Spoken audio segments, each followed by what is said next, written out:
110 centimeters. It started with a tear.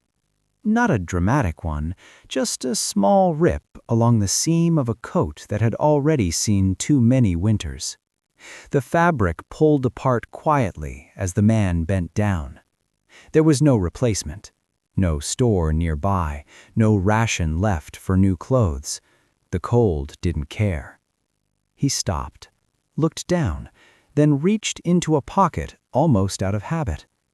What he pulled out was barely noticeable. Thin, dull, something most people would never bother to name. He fixed the tear with hands already stiff from the cold. The coat closed again, imperfectly, but enough. Enough to keep warmth in. Enough to keep going. No one around him reacted. Nothing about the moment felt important. There was no sense that a problem had just been solved. But it had. In 1943 America, survival often depended on whether small failures could be delayed, whether something broken could still be held together. Most people believed survival required strength, tools, or power. They rarely noticed how often it depended on something much smaller. It wasn't designed to survive a war. It wasn't issued with ceremony. It didn't come with instructions. It wasn't meant to last. That was the mistake. This small piece of bent metal slipped through cracks in the system. It didn't need approval. It didn't draw attention. It didn't compete for resources.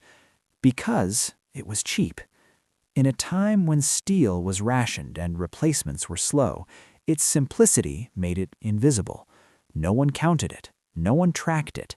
No one worried about losing it. So it spread. It closed torn clothing, secured bandages, held notes, tags, and improvised straps in place.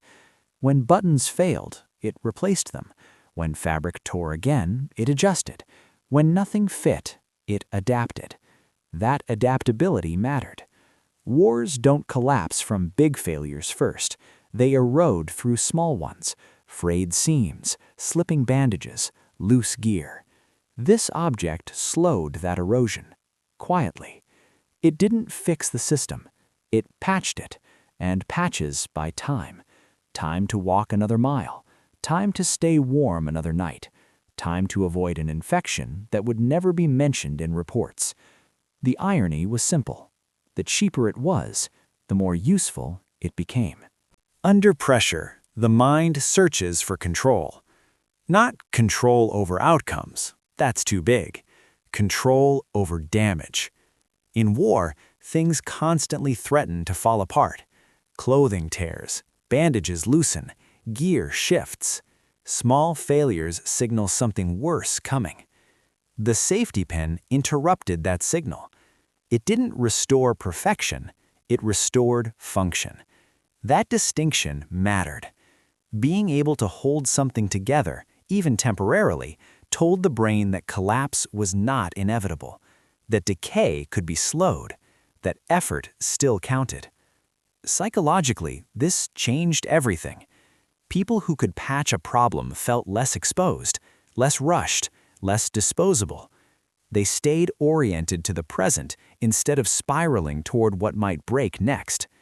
The act itself was grounding. Pin, press, check, move on. No waiting, no permission, no dependency. That independence reduced stress more effectively than comfort ever could. It turned fragility into manageability, and manageability is survival. The safety pin didn't make people stronger. It made them steadier. At some point, the safety pin stopped being about clothing. It showed up where it was never designed to be. In field hospitals, it held together makeshift bandages when proper fasteners ran out. A strip of cloth, a pad of gauze, one small pin, enough to stop bleeding long enough to move a man again.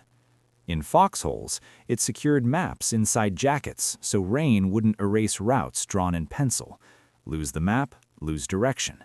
Lose direction, lose men. In camps, it became a hangar for mess kits, dog tags, even letters.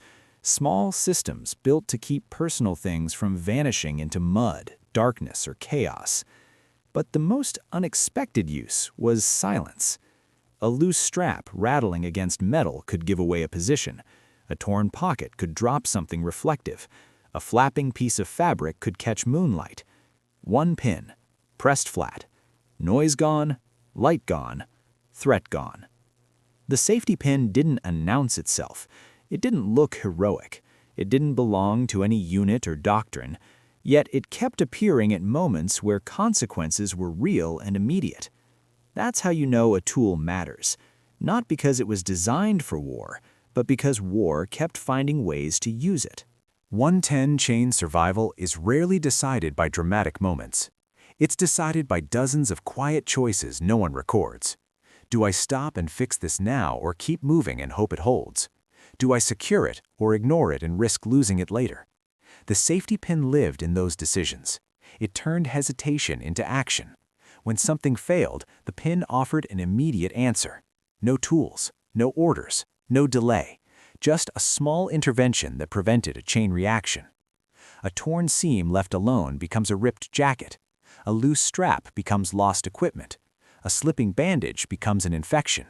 One pin could stop the progression. Not forever, long enough. And long enough was often the difference between staying functional and becoming a liability. This is why small tools outlast big promises. They don't inspire hope, they remove problems. And removing problems, even tiny ones, conserves energy, attention, and morale. In survival, energy saved is life extended. The safety pin wasn't heroic, it was efficient. And efficiency is the language survival understands best.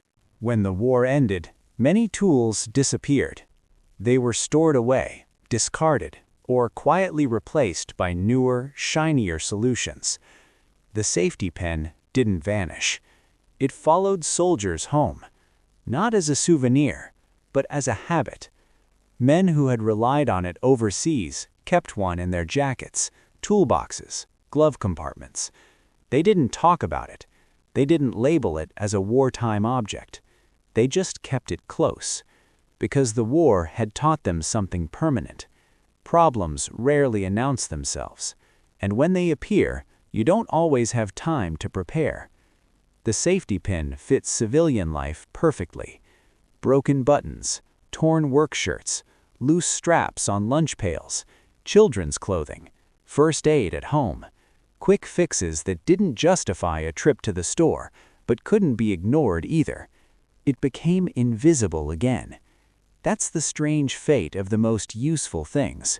Once they integrate fully into daily life, we stop noticing them. But their presence is a form of memory, a quiet continuation of wartime logic. Be ready, stay adaptable, don't waste motion.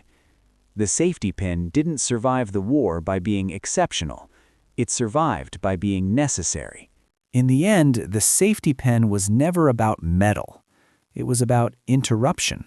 An interruption to failure, an interruption to loss, an interruption to the slow slide from still okay to too late.